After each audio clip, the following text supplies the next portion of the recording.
Maranta Leuconeura.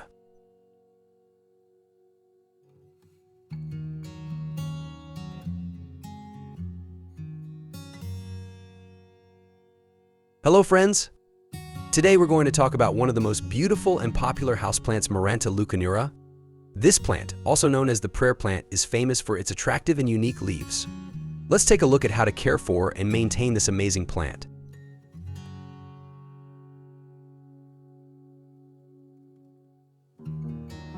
Introduction to Maranta Leuconeura.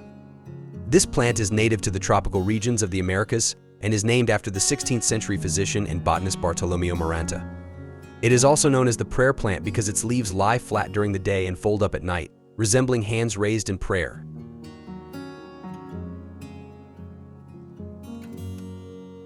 Maranta boasts some of the most beautiful leaves among houseplants.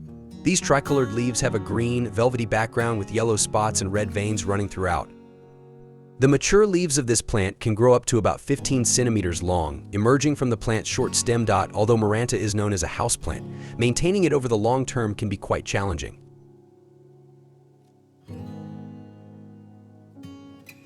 How to care for a Maranta plant.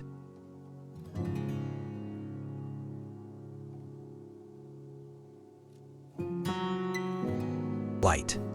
Maranta needs a lot of indirect light. It should never be placed in direct sunlight, as this can burn its leaves, cause spots to appear, and make the leaves lose their color. While the plant can tolerate low light conditions, it should be placed in a well-lit environment during the winter when it goes into a resting phase.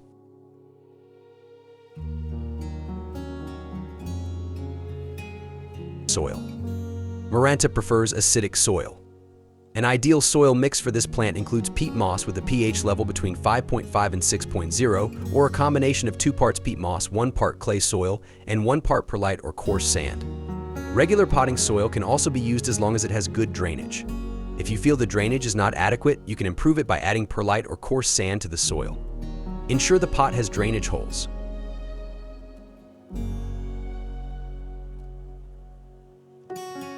Watering. During the growing season, from spring to early fall, water Maranta regularly and do not let the soil dry out completely. Water the plant whenever the soil surface starts to dry, but avoid letting even the surface become completely dry.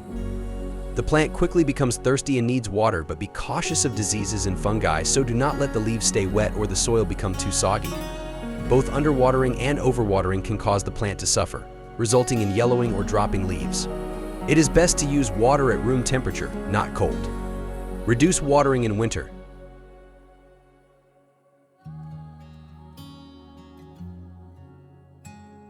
Temperature and humidity. Maranta prefers temperatures between 15 to 18 degrees Celsius, and lower temperatures can harm its leaves. This plant loves a very humid environment, which is often difficult to maintain indoors. You can increase humidity by using a humidifier or placing a water kettle near the plant, or by placing stones and water in a tray under the pot so that the water does not touch the plant. Additionally, you can mist the leaves with water at room temperature.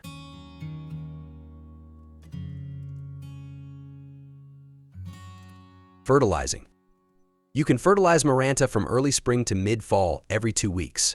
It's best to use a balanced fertilizer like 10-10-10 diluted to half the strength recommended on the package. Insufficient fertilization can lead to slow or stunted growth, while over-fertilization can burn the roots, cause leaf browning, and even kill the plant.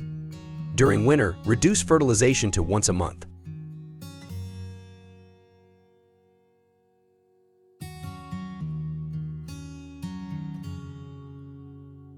Toxicity. Maranta is non-toxic to humans and pets.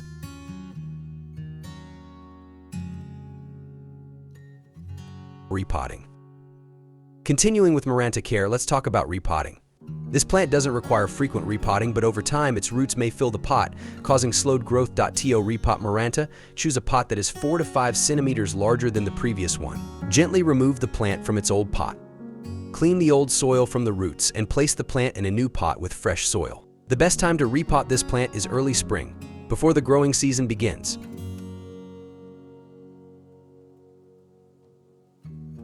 Propagation. Contrary to what it may seem, propagating Maranta is easy. Some varieties can be propagated through stem cuttings or by dividing their rhizomes. However, one of the most common and easiest ways to propagate this plant is by division during repotting.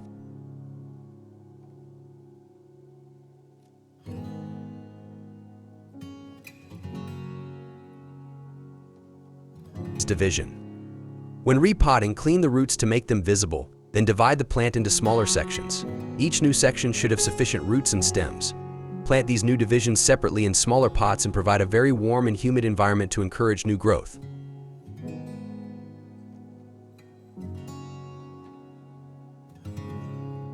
Stem cuttings. Select a stem and cut it just below a leaf node to obtain a new cutting. Dip the cutting in rooting hormone, then place it in a glass container with water. Make sure to change the water every 2 days to prevent algae or harmful bacteria from forming. Once you see the first signs of root growth, transfer the plant to a pot with soil and keep both the soil and plant moist.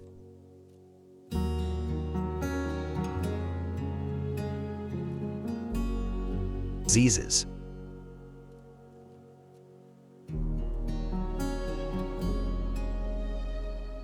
Leaf spot, also known as brown spot, is one of the most common diseases affecting Maranta. If not treated promptly, it can lead to the plant's death. Overwatering is the primary cause of this issue, and adjusting the watering routine can help control it.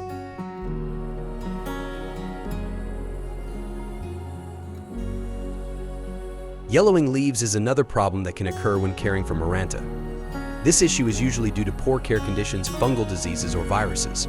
Often the cause of yellowing leaves is something that can be controlled, such as the plant's location or the amount of fertilizer used. However, sometimes more serious action may be required.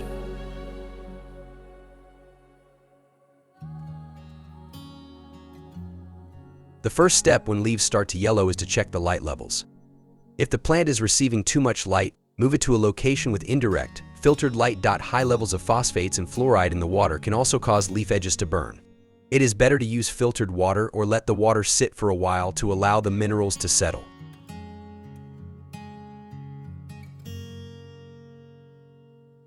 Chlorosis is another reason for yellowing leaves, typically occurring in younger leaves due to iron deficiency. If untreated, it can lead to the plant's death. Chlorosis happens when the soil pH is too high or the soil is overly clayey. Compacted and wet soil holds more phosphorus, resulting in less available iron. Adding iron supplements can resolve this issue.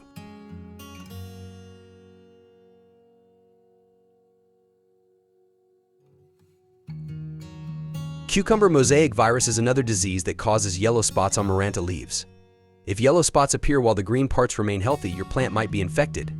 New leaves may be smaller and weaker, and old leaves might show yellow streaks.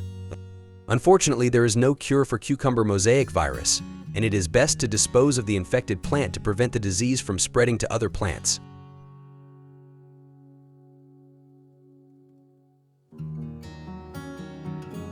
Pests.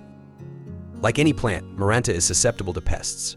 The most common pest attacking this plant is the spider mite. These pests live among the plant's foliage but fortunately dislike high humidity.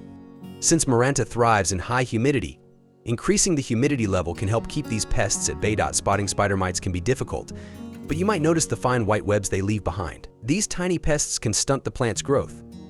To combat them, you can introduce predatory insects like ladybugs or use neem oil.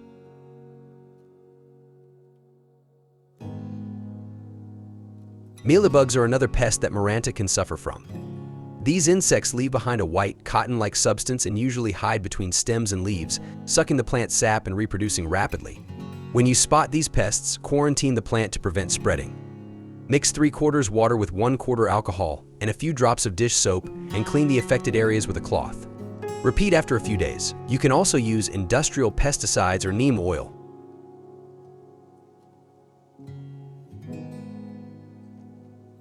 I hope this video has been helpful for you. If you have any questions or additional tips, please write them in the comments section. Until the next video, goodbye.